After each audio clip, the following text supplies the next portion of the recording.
The latest guidance from the CDC on isolation and testing for COVID-19 has received intense pushback.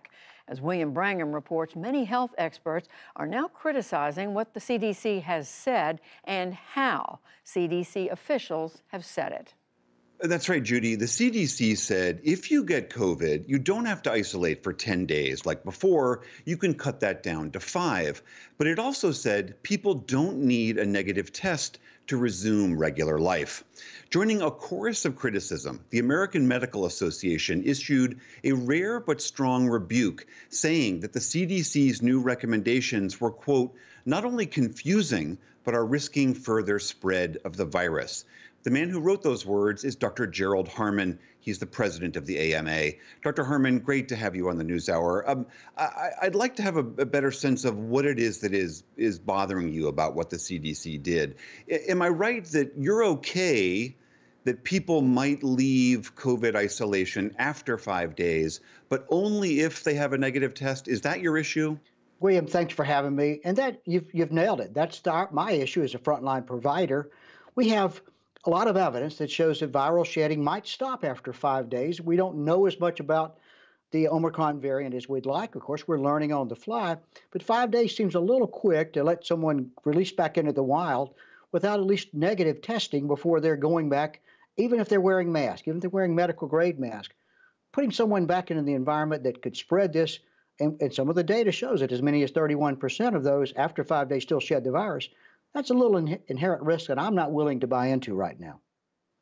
I mean, the CDC director, when asked about this, Dr. Rochelle Walensky, said she implied that rapid tests were not as reliable as they've been sold, although that's somewhat contrary to what she said at the beginning of the pandemic.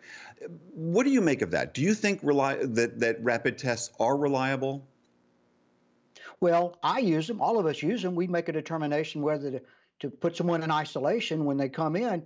We use the test that we have available, and that's a rapid test. We tell people all the time, get a hold of a rapid test. If you think you might have been exposed or have symptoms, we tell you go do a rapid test. That's been a relatively common standard, and if it's good enough to make the diagnosis, I would hope that it's good enough to make the undiagnosis that you're no longer contagious. Now, they're going to be like any test, some false negatives, some false positives, but it's been the standard. They're generally a good indicator of whether a patient is infectious. I mean, anyone who has actually tried to go out and purchase one of those rapid tests knows that they are in incredibly short supply right now. And your letter seemed to imply that the CDC made this decision because of that shortage. Do you believe that that's really true? Listen, this is not the AMA or other healthcare agencies against the CDC. We love them. We're supportive of them. They're a public health messenger that we really rely on. So we're a little bit concerned with the messaging and the confused messaging because I think testing is good to have. I wish we had more tests available, the rapid test. I, like others, are struggling to find tests in the community. Almost every day, in fact, every day people call me, hey, I need tested and I can't find one. I'll tell you a story. I bought a handful of them, 4 of them, when I could still get 4 about a week or 2 ago. And I've used them when my neighbors come knocking on my door, literally, to test them because I need to make a decision about recommending my personal advice to my patients. I mean, there's an echo here about what happened with masks at the very beginning of the pandemic. I mean, Dr. Fauci himself has now acknowledged that there was the worry that there weren't enough N95 masks and they didn't recommend them for people. You mentioned the somewhat confused and confusing messaging of the CDC. Is this something that has been frustrating to you for a while?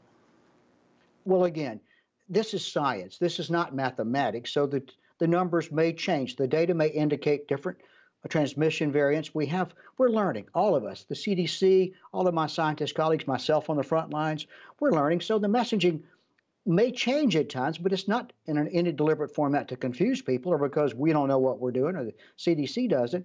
Science changes. It is a changing discipline, and data tells us what to advise. So yes, we're now recommending medical grade mask. I'll use this morning, and I've got an N95 mask for when I'm in the environment, but I don't use cloth mask anymore because I think the messaging and the science shows they're not as protective, especially with the transmissibility of the Omicron variant.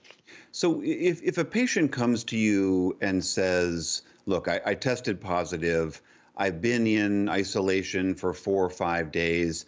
CDC says I can get out without a test, but they're not sure about their symptoms and they cannot get a test. What would you advise them to do? You know, they do come to me with that very question. You're exactly right. So that's not just a hypothetical thought experiment, that's real time.